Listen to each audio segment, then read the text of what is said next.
Como devemos atribuir números ao mundo? Há situações para as quais uma resposta direta pode ser oferecida, mas nem sempre é assim.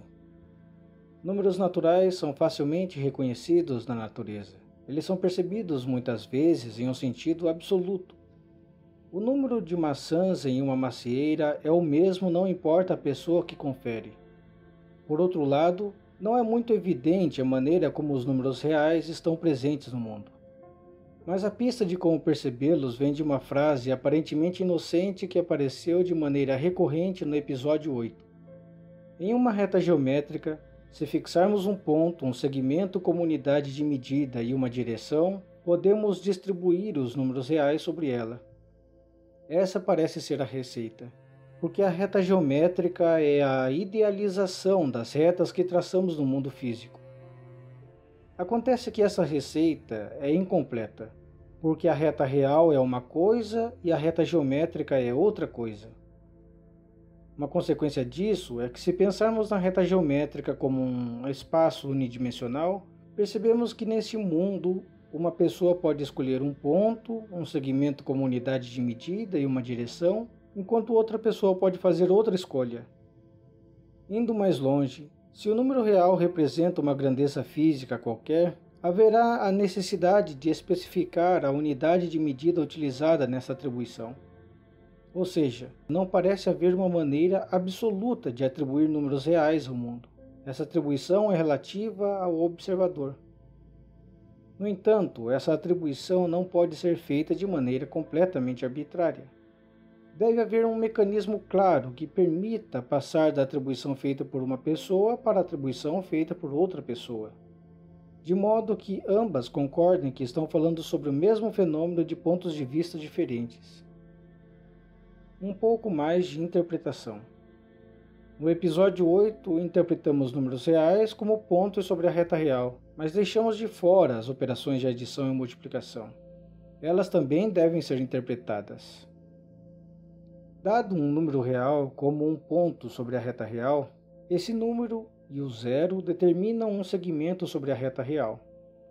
A multiplicação do número real dado por um número real qualquer deve ser interpretada como uma dilatação ou contração do segmento. A multiplicação é uma operação que pode alterar o tamanho do segmento, e caso o número real multiplicado seja negativo, também é capaz de alterar a orientação do segmento em relação ao número zero. Na adição, o número real dado, quando adicionado do número real qualquer, significa a translação do ponto associado pelo número real dado por uma distância igual ao comprimento do segmento gerado pelo número real qualquer. Se o número real qualquer tiver sinal negativo, isso deve ser levado em consideração na interpretação das duas operações. Ou seja, a interpretação geométrica das operações com números reais, levando em conta a orientação dos segmentos, é o que nos conduz a uma novidade: a noção de segmentos orientados. É por isso que costumamos representá-los como setas para a direita ou para a esquerda, a depender da convenção de sinal que tomamos. Essa interpretação geométrica mais geral dos números reais deve ser apreciada por você, porque ela é um dos elementos fundamentais que compõem a estrutura matemática subjacente à mecânica quântica e à relatividade geral. Os números reais, munidos dessa interpretação, é o que chamamos de espaço vetorial unidimensional sobre os reais. Os vetores, neste caso, são os segmentos orientados, as setas, sobre o mecanismo de troca de observadores. Suponhamos duas personagens, Alice e Bob. Vamos supor que Alice e Bob concordem na escolha do ponto origem na reta geométrica, mas discordem sobre o segmento que será a unidade de medida e permitirá a distribuição dos números reais sobre a reta. Mais ainda, suponha que Alice considere o sentido da esquerda para a direita como sentido positivo, enquanto Bob considera o sentido da direita para a esquerda como sentido positivo.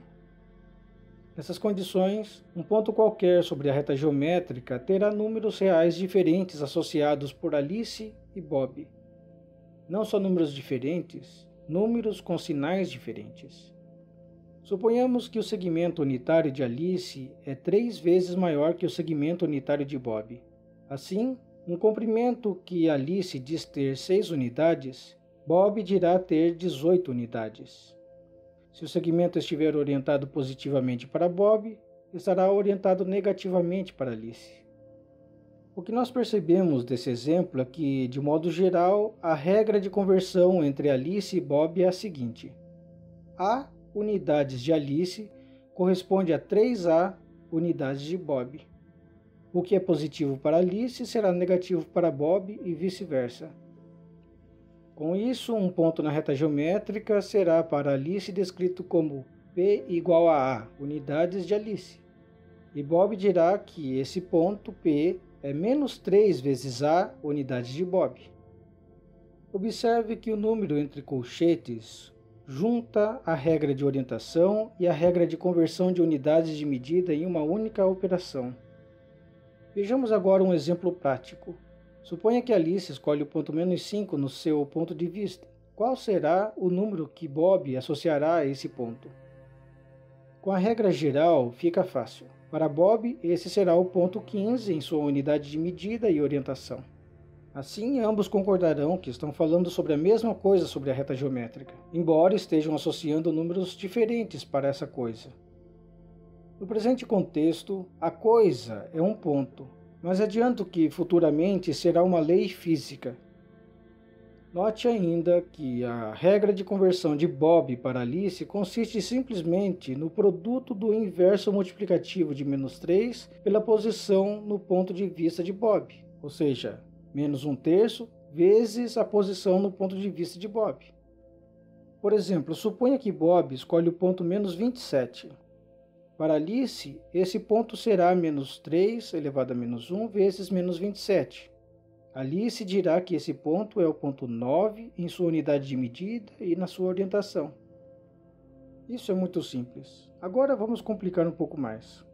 Vamos supor que Alice e Bob não concordem em nada, nem na orientação, nem na unidade de medida, tampouco no ponto que escolhem como origem.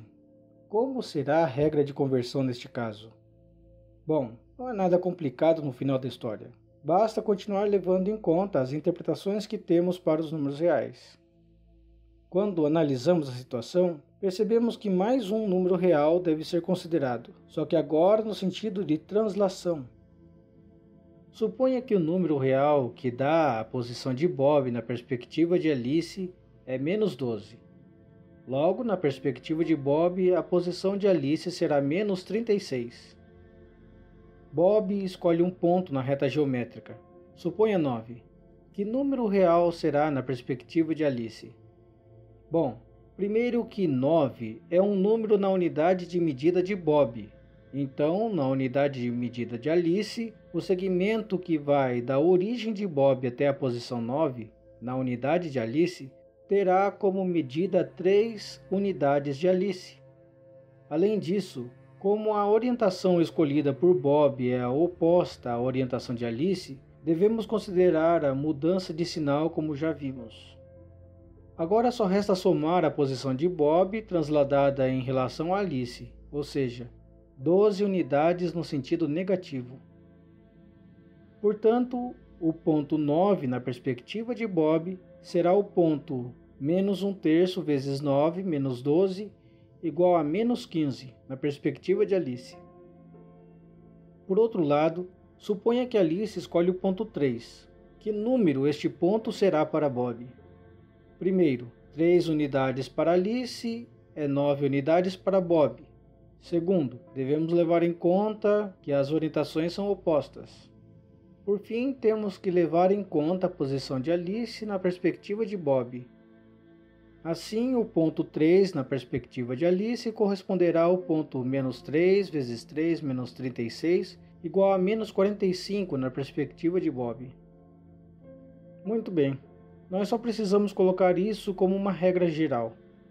A regra será a seguinte: perspectiva de Alice igual número que altera a orientação e unidade de Bob para Alice vezes perspectiva de Bob mais posição de Bob na perspectiva de Alice. Perspectiva de Bob é igual ao número que altera a orientação e unidade de Alice para Bob, vezes perspectiva de Alice, mais posição de Alice na perspectiva de Bob. De uma maneira mais sintética, podemos escrever essa regra da seguinte forma. Sobre isso, quero fazer um comentário interessante. Essa é uma excelente notação, como veremos adiante. Nós intuitivamente poderíamos pensar que essa regra deve valer para o espaço tridimensional. Então nós poderíamos raciocinar por analogia e forçar a validade dessa fórmula para o mundo tridimensional. Isso é mais ou menos a maneira como os físicos raciocinam e expandem o alcance da matemática. Claro, neste caso, os matemáticos vêm logo em seguida para colocar esse conhecimento em bases rigorosas e esclarecer melhor as possibilidades matemáticas de tais ideias. Também acontece às vezes do matemático, partindo do caso particular, intuir pela experiência matemática a estrutura mais geral. Neste caso, o físico vem logo em seguida fornecendo as interpretações físicas possíveis para a estrutura matemática alcançada. É assim que essas duas disciplinas interagem e empurram os limites do conhecimento sobre o mundo físico. Mas voltando ao assunto, vamos analisar um pouco mais a primeira regra. Ela dá a posição na perspectiva de Bob quando fornecemos a posição na perspectiva de Alice.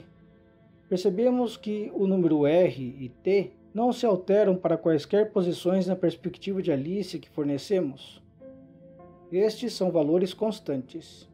Com isso, podemos representar essa regra como uma notação diferente e mais simplificada. Se chamarmos a posição de Alice de x, o número R simplesmente por A, o número T por B e a posição de Bob por Y, ou melhor, f de x, porque a posição descrita por Bob, neste caso, depende da posição escolhida por Alice, o que resulta é uma função muito conhecida no ensino médio, a função afim. Isso dá uma indicação de que funções podem assumir papéis mais profundos e importantes na descrição da natureza do que simplesmente fazer associação entre quantidades. Aqui, a função afim conecta duas perspectivas diferentes sobre o mundo unidimensional visto por duas pessoas diferentes. Ela faz parte de uma estrutura geométrica subjacente ao mundo físico unidimensional. Vocês ficarão surpresos com os significados e papéis que as funções terão no futuro. Confesso que estou muito ansioso para apresentá-los. Enfim, existe ainda uma outra forma de representar a mesma regra. Podemos escrevê-la em termos de outra noção básica do ensino médio, através de matrizes. Fazemos isso da seguinte forma. Essa maneira de representar a regra de conversão também será muito útil no futuro. Como já dissemos, a notação é muito importante em matemática. É por isso que em breve aprenderemos rapidamente como descrever numericamente o espaço-tempo físico, seja na perspectiva de Galileu Galilei ou na perspectiva de Einstein. Para finalizar este vídeo, quero apresentar uma manifestação diferente da mesma estrutura que acabamos de descrever. Aliás, ela aparece com tanta frequência em física e matemática que merece um nome. Os matemáticos a chamam de espaço afim. No exemplo que quero apresentar, o espaço afim aparece quando falamos na conversão de escala de temperatura no sentido clássico. Note que uma pessoa pode considerar a temperatura na escala Celsius, enquanto outra pessoa pode considerá-la na escala Fahrenheit. A regra geral de troca de uma escala para outra corresponde àquela que vimos. Vamos analisar como ela se manifesta na troca de escala Fahrenheit para Celsius e vice-versa. Cada ponto sobre a reta geométrica corresponde, neste caso, a um valor de temperatura. O ponto que representa a temperatura de congelamento da água é igual ao número 0 na escala Celsius, e por outro lado, igual ao número 32 na escala Fahrenheit. O ponto de ebulição da água corresponde ao número 100 na escala Celsius e ao número 212 na escala Fahrenheit. Percebemos que os segmentos unitários para as escalas de temperatura estão na razão 5/9, ou seja, 5 unidades de Celsius corresponde a 9 unidades de Fahrenheit. Além disso, existe um deslocamento de origem de 32 unidades na perspectiva Fahrenheit e 17,8 na perspectiva Celsius. Assim, as regras gerais de conversão de uma escala para outra serão: Celsius igual a 5 nonos vezes Fahrenheit menos 17,8. Fahrenheit igual a 9 quintos vezes Celsius mais 32. Alguém diz que faz 75 graus Fahrenheit em um determinado momento. Colocando esse valor na primeira regra, obtemos que a temperatura em Celsius é 23,8 graus Celsius. Outro exemplo interessante pode ser a conversão na marcação do tempo no sentido clássico.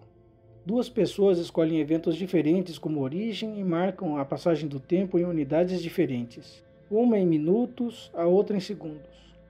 Elas terão que aplicar neste caso também a regra geral que apresentamos. Enfim, espaços afins são muito úteis na descrição física e serão mais explorados adiante.